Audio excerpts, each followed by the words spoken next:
Prabhupada Paramahamsa Jakacharya Sutara Satta Shri Radhitva Yuresi Bhaktivedanta Swami Maharaj Shri Prabhupada Ki Nanta Gauri Vaishnava Vrinda Ki Shri Caitanya Charitamrita Ki. Oh, glorious is the symbol of devotees. Oh, glorious is the symbol of devotees. Oh, glorious symbol of devotees. Oh, glorious is Shishi Guru and Gauranga. Gauranga. Gauranga. Gaura Prananda. Hari Hari Bo. Jaya Jaya Shri Caitanya Jaya Nityananda.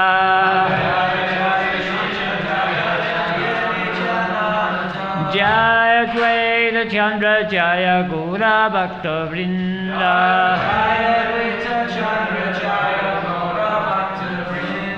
Jaya Jaya Shri Caitanya Jaya Nityananda.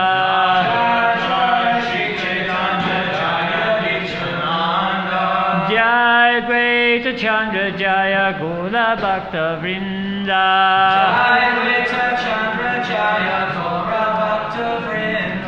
Shri Caitanya Charitamrita, Adi-lila, Chapter 11, Text 21. Nityanandera Ganayata Sabavrajasaka. Nityanandera Ganayata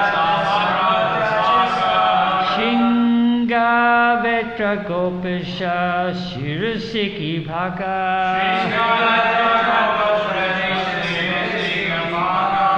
Nityanandera Ganayata Sabavrajasaka.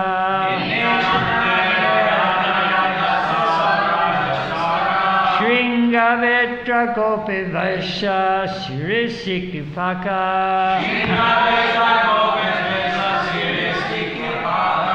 Nityanandera Ganayata Sabavrajasaka.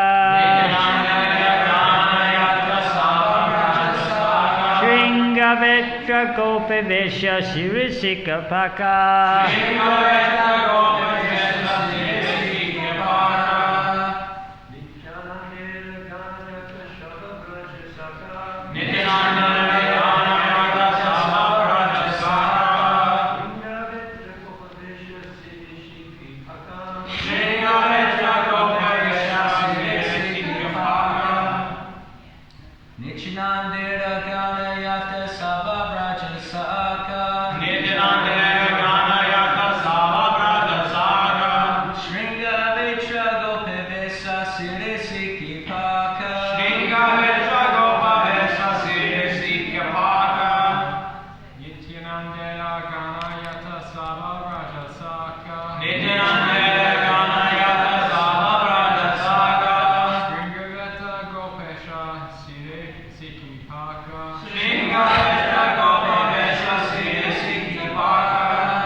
Nityanandera of Lord Nityananda Prabhu.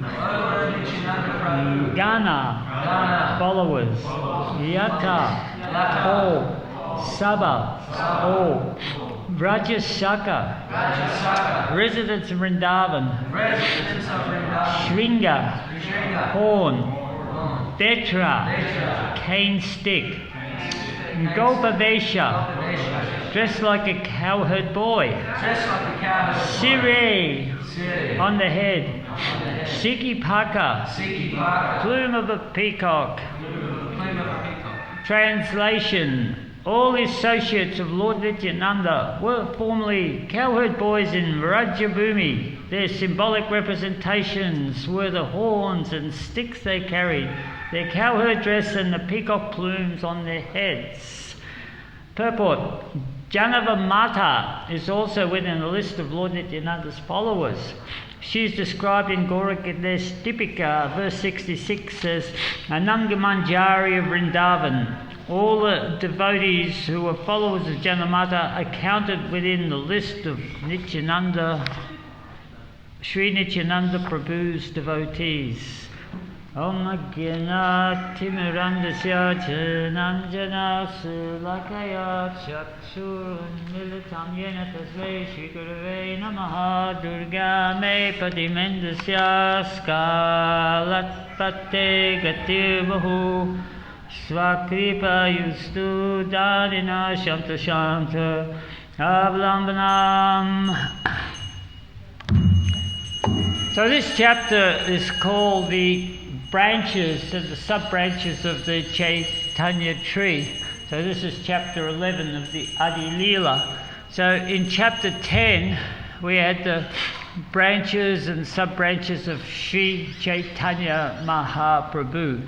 Of course, Sri Caitanya Mahaprabhu is the absolute trunk of the tree of devotional service, and from him this process of chanting is the way forward for liberation, as the process is the process for Kali Yuga. So it all began with Sri Caitanya Mahaprabhu, the solid trunk of the tree. So Sri Caitanya Mahaprabhu, while he was on the planet, he preached extensively and unmitigatedly, and he was very diligent in his preaching, and he always used to quote Yad Yad from the Bhagavad Gita, Yad Yad Achariti Srestha Tattadivataro Jana, that whatever a great man does, then the common man will follow. So as far as the Supreme Personality of Godhead is concerned, when the Supreme Person comes to the universe, also he has to set the example within this material realm. In the spiritual realm, he's the supreme enjoyer, but he sets the example here. Krishna actually quoted that sloka in the Bhagavad Gita also. I mean, that's where it comes from, so Lord Sri Chaitanya quoted that. So even the Supreme Personality, Godhead, has to work in this universe. He has to set the example. So the goal that Sri Chaitanya Mahaprabhu set was to deliver all the fallen souls. And he proceeded to do so after he took initiation from his spiritual master, who was Ishvarapuri. Ah, thank you very much. Okay, we live again. Ishvarapuri Maharaj. So when he came back, he was delirious with the chanting of the holy names of the Lord. And he proceeded to do so for the next 4 or 5 years in Navadvip. And he set out the goal that he was going to spread the love of God to each and every one through the congregational chanting of the holy names. But there appeared to be a lot of critics also, because Sri Chaitanya Mahaprabhu was asked by his mother to remarry, and he married a wonderful woman who was by the name of Vishnupriya. Thank you very much. You're doing well there. So Vishnupriya, and she was the embodiment of the goddess Fortune. So as you know, she was the most beautiful of all the ladies in the whole of the universe, what to speak in Navadvip. So there is always a jealousy there.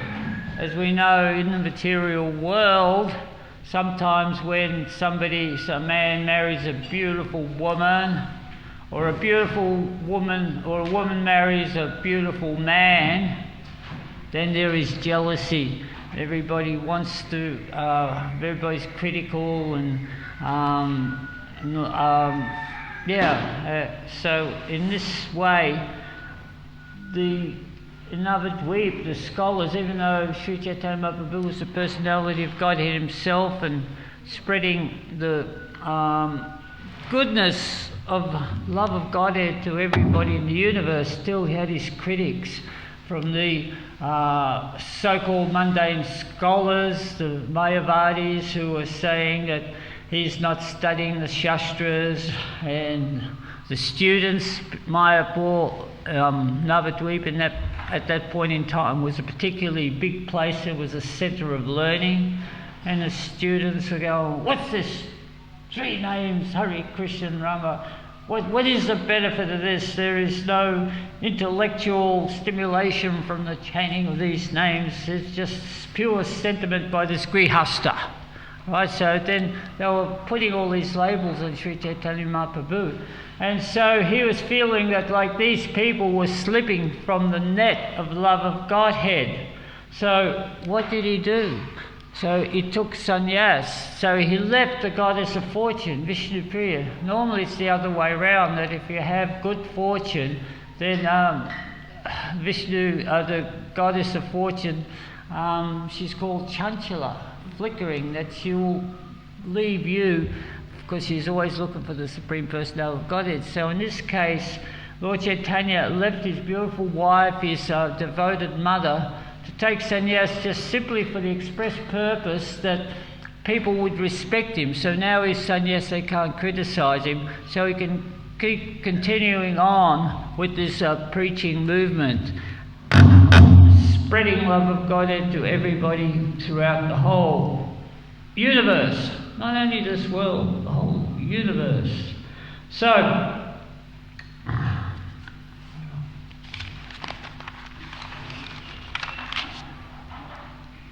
on the request, as when he took sannyas, he said, I can't stay at home. Obviously sannyasis, they travel and they go somewhere else, they need to live at home in their house. So his devoted mother asked, well, if you have to travel somewhere and stay somewhere, can you please go to Jagannath Puri? Because there is a connection between Jagannath Puri and Navadvip, that devotees always go to Jagannath Puri from Navadvip to see the great Rath Yatra parade and come back again. So that way she would be able to keep in contact with her son.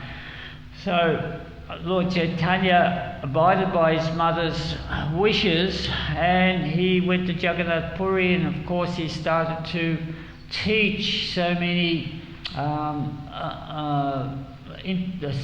great devotees and scholars about the principles of Krishna consciousness and the philosophy of Krishna consciousness according to Vaishnava standards. So, nevertheless, he was always thinking about Navadvip, how and the state of Bengal, how the people in their fallen conditioned state, how they can achieve the love of Godhead.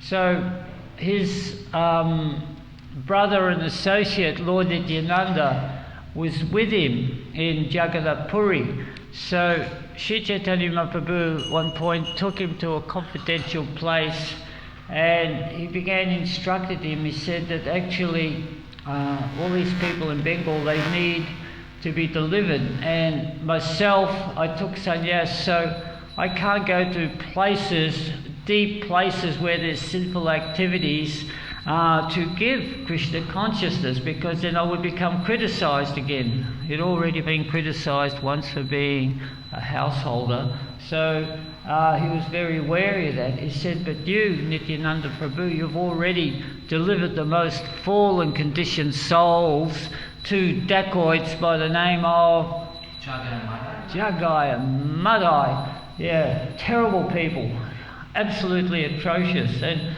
he has been going, irregardless of where and when Sri Chaitanya, Nityananda Prabhu has been spreading the holy name. So he said, therefore, I would like you to go to Bengal, but in order to do this preaching, you should become a Grihasta.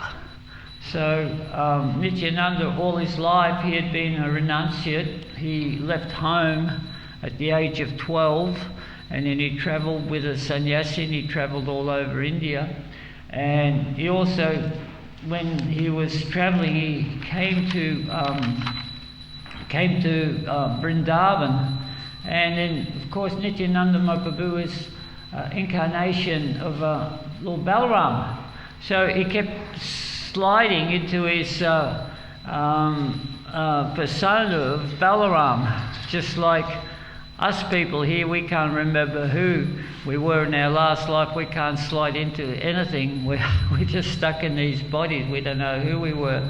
But Sri Caitanya, Sri Nityananda Prabhu, he was all cognizant, and so therefore he could understand. So we went to Vrindavan, and then he manifested all these ecstatic symptoms of Balaram, like Balaram in Vrindavan. So after that pilgrimage, then he heard that Sri Caitanya Mahaprabhu, or in that case Nimai, had begun his preaching activities in this world in Navadvip. So he then went to see him, and then there was that epic meeting where he first come across Sri Caitanya Mahaprabhu. He was hiding in a house, I think it was Gopinathacharya's house, or someone, I can't, Nanda, yeah, he was hiding in this house because he wasn't sure, that he's thinking that if Chaitanya is really a spirit person, I've got to let him know I'm here. So Nimai, Lord Chaitanya in his early Nimai form, went looking for him and had this epic meeting where they roared like lions when they saw each other. And it just happened to be right close next to the temple in Mayapur where we are, our beautiful temple there. So then subsequently he took shelter of Chaitanya Mahaprabhu, and they began to preach Krishna consciousness. So when Chaitanya Mahaprabhu asked him in Jagannath Puri if he could please spread Krishna consciousness throughout all of Bengal, he went back there with his associates. And just like Chaitanya Mahaprabhu had his eternal associates, Nityananda also had his associates from his last life. And they were all cowherd boys. And so on the way back, they were chanting Hare Krishna, chanting the Mahamantra so ecstatically that they forgot themselves. And as soon as they forgot themselves, they went back into their Leela of cowherd boys. So it was this epic journey that they started in Jagannath Puri to go back to Bengal to do some preaching. And they forgot where they were, so they'd walk across the road. They tried to follow the river, I think it was the river Ganga, and they missed it, and they'd ask someone, where's the Ganga? And they go, it's 20 miles that way. And they'd look and they'd sort of head off in that direction. They'd overshoot their mark and go many miles the other way and come back again. And in the meantime, all the cowherd, all his friends that manifest symptoms of cowherd boys, that they'd start twirling sticks. Another boy would go up a tree, another devotee would go up a tree, another devotee would be carrying pots on his head. So anybody who saw this ecstatic chanting become immediately intoxicated by Krishna Prem. So he carried this epic journey until he got to Ramakeli, which is very, very close to Navadvip. And then they stopped there for a while. And I think it was at Gadadhar's house. They were chanting so ecstatically and jubilantly that everybody who saw that also took part. They started bringing gifts, and they brought Nityananda valuable pearls and jewels and beautiful clothes.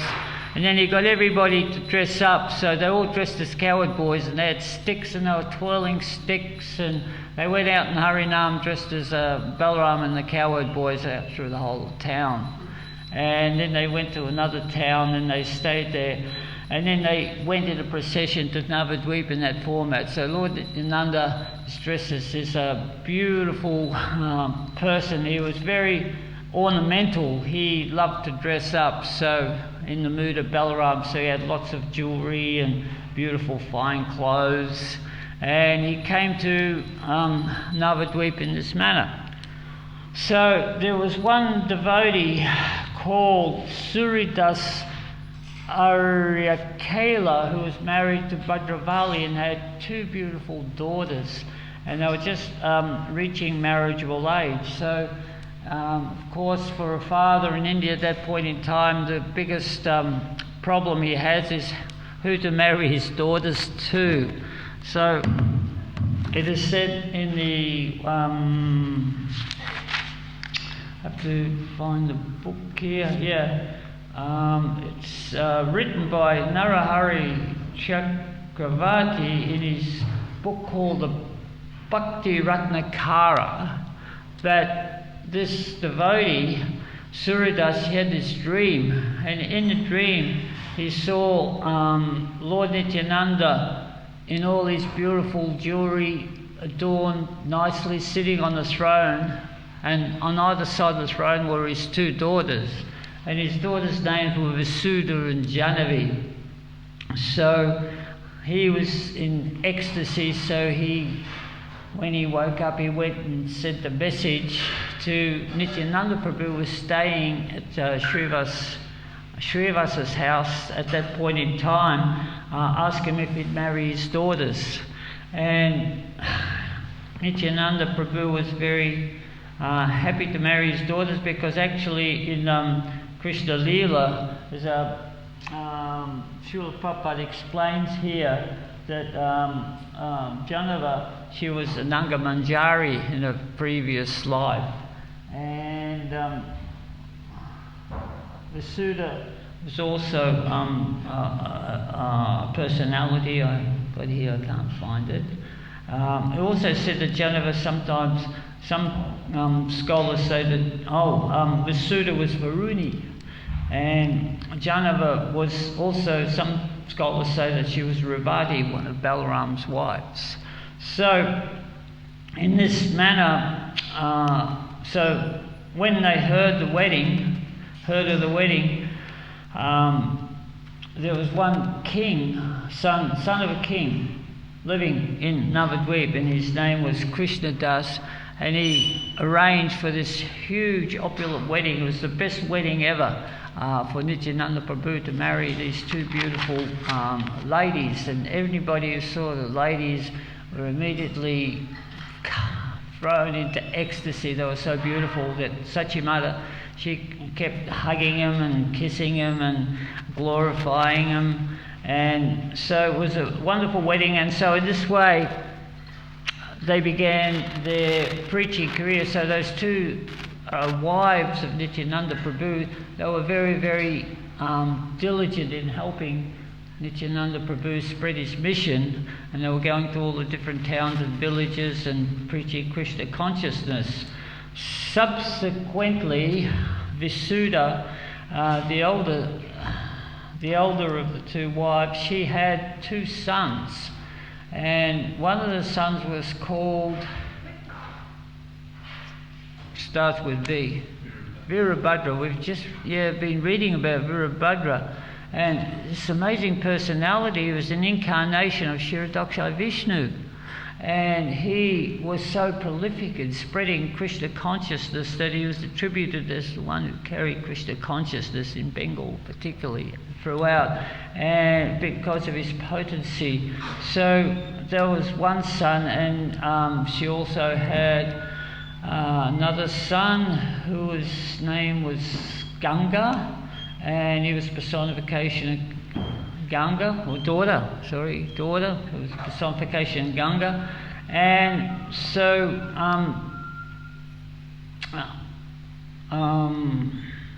Jahnavi never had any sons, but soon after Visuddha died, so Jahnavi brought up these two sons, and she adopted another one whose name was Ramachandra, who's also a great devotee. So they were carrying on the preaching. Then at the age of Lord Caitanya Mahaprabhu, at the age of 48, he departed from this world.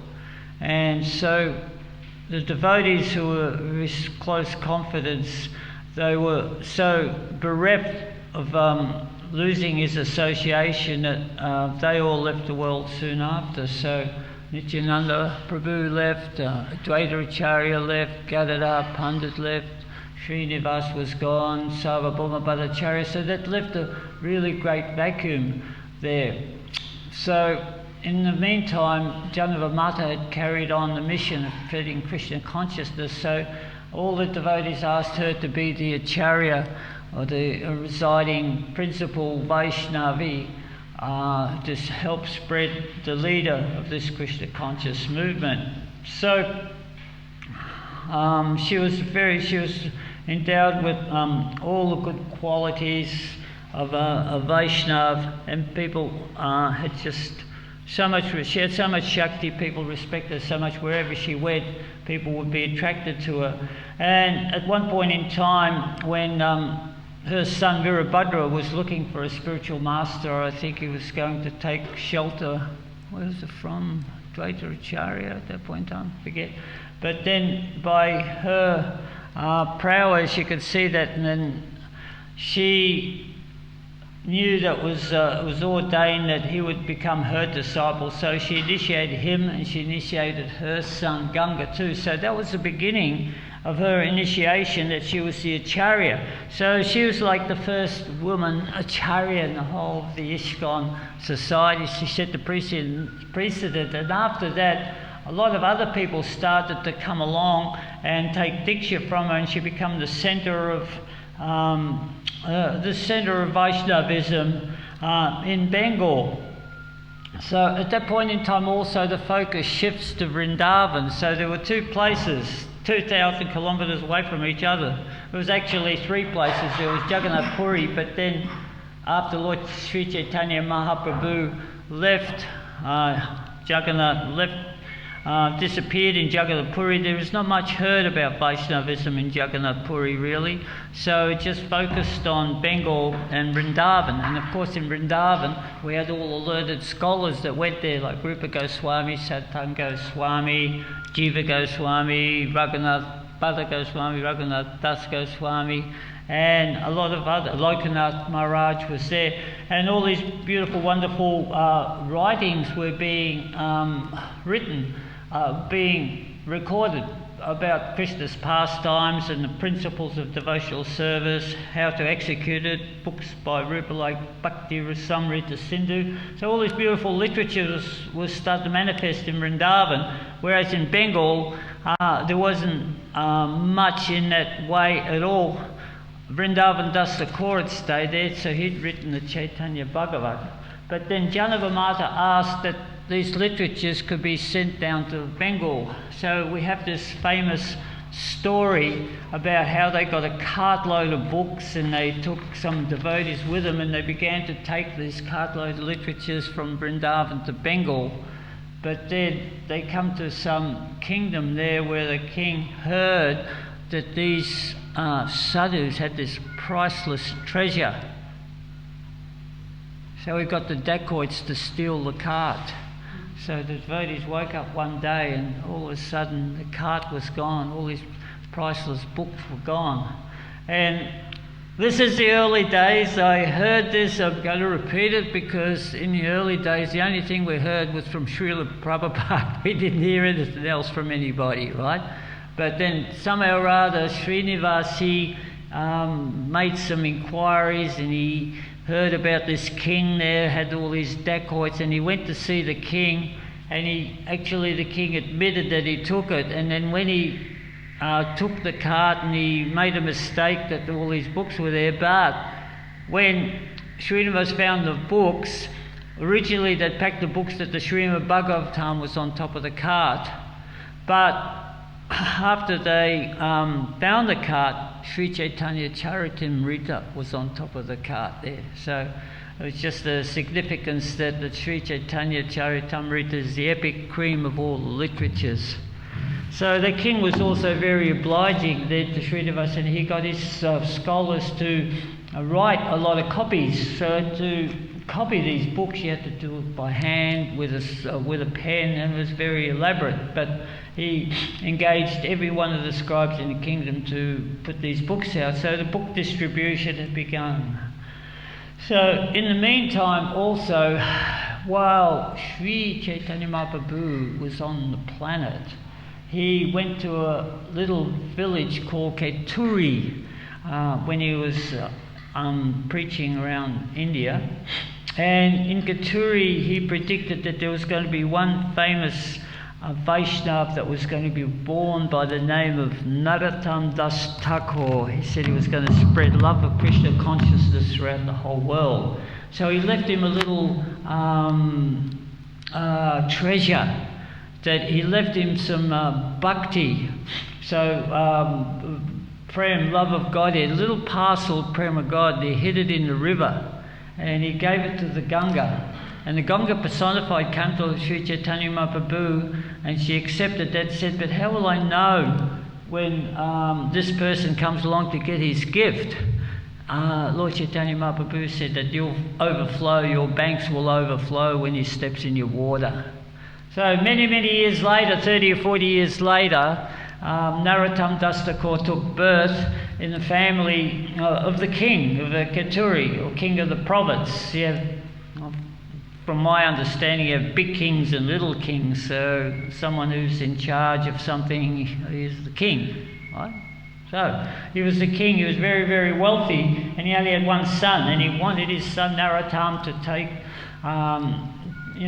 take over after him, follow him in the footsteps, just like everybody does, every father does. So Narottam, on the other hand, was very much attracted to philosophy. So when anybody, any great scholar or sage came, he would listen to him. And there was one Vaishnava who would come, and the Vaishnava was very poor, shabby, unshaven, and he was always glorifying Sri Caitanya Mahaprabhu. And the king absolutely hated that he would be talking to him, because he was infusing him with Krishna consciousness. And the king has also heard about this gift at the river, that that if Narottam went to the river, he would change dramatically. So he kept him away from the river. All this is elaborately described in Narottam Das's in the book about Narottam Das by Sitala Dev. It's a beautiful book.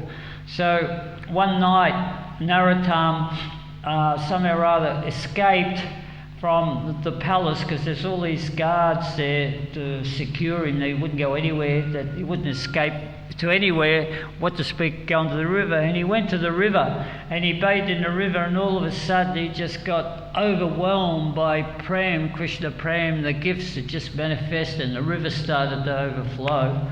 So he ran away and he went to Vrindavan, and he began to study under Jiva Goswami, and he was very profound scholar, and Jiva taught him everything, and he was such a great scholar that he developed such a great reputation as a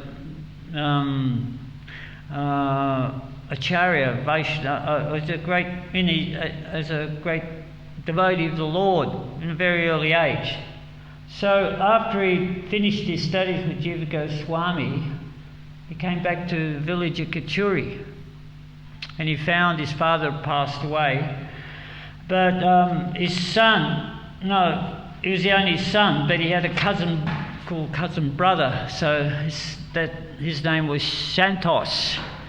So Santos was overjoyed to see him, and he respected him as the son of the king.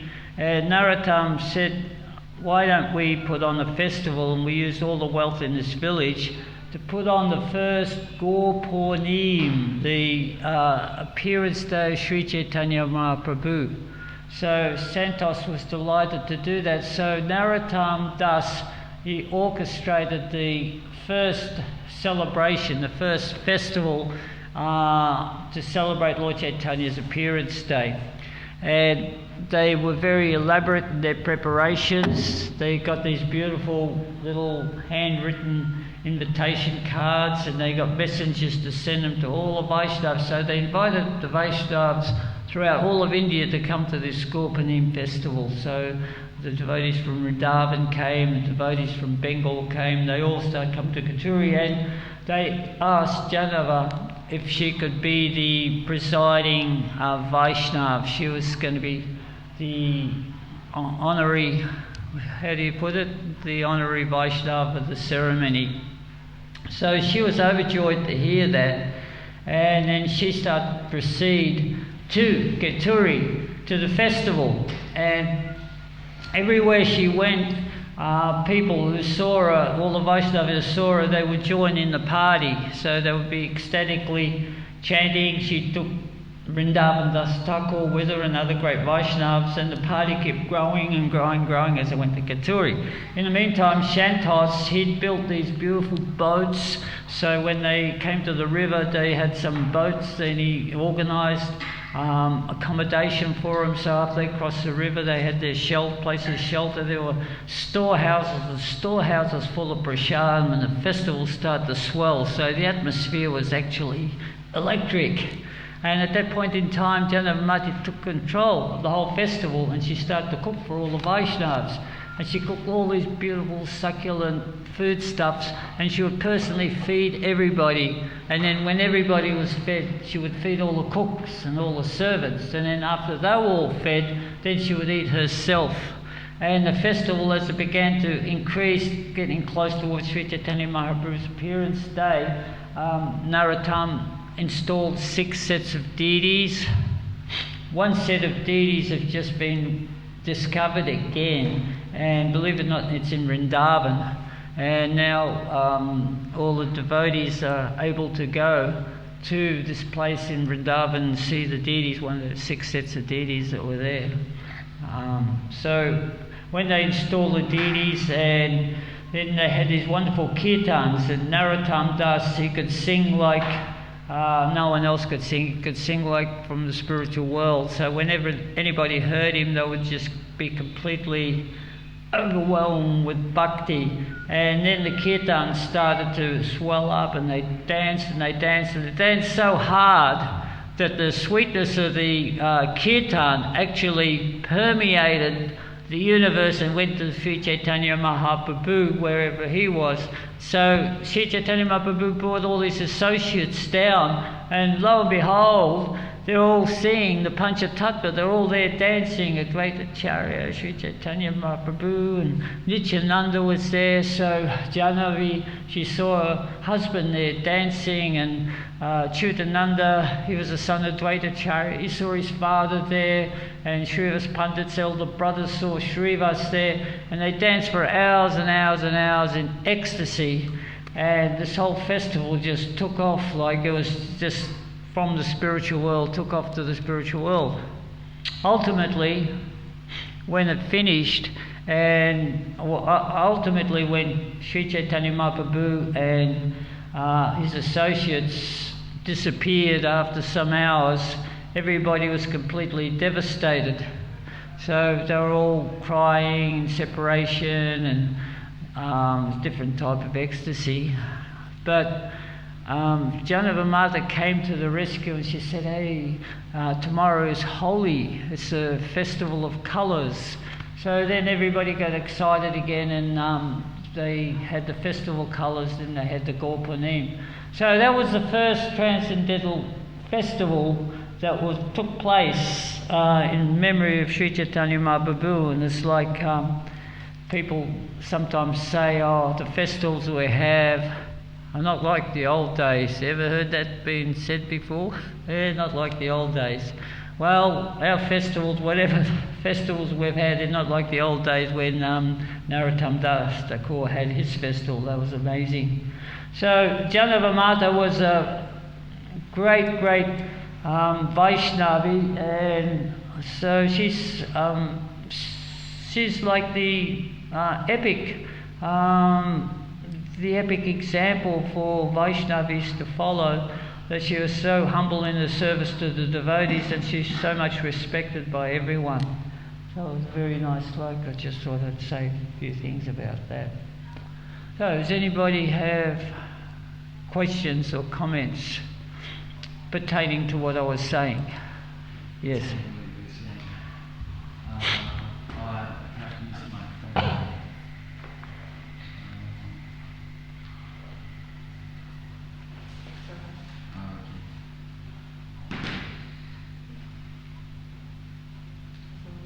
No good? You just got done. Yeah, I was thinking that. This one here?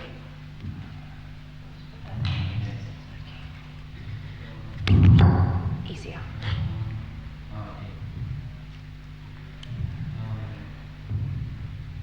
Why did Lord Chaitanya and his associates from the spiritual world descend here? Was it 500 years ago? Why do they want to come here? Okay, I'll answer that question. Thank you very much. Actually, it just reminds me, for one moment I thought you were going to say, why did Sri Caitanya Mahaprabhu and his associates come to the party there, come to that big festival in Ketturi? And it just goes to show that if we have a big kirtan and we start to really exude a mood of devotion and have such nice music playing, the sweetness of the kirtan, the sweetness of singing and the purity of devotees chanting, that something happens within the heart and Lord Chaitanya is attracted. So in our particular circumstance, we're a fair bit way down the line than what Narottam Das was and his associates, but still we feel that ecstasy within the heart.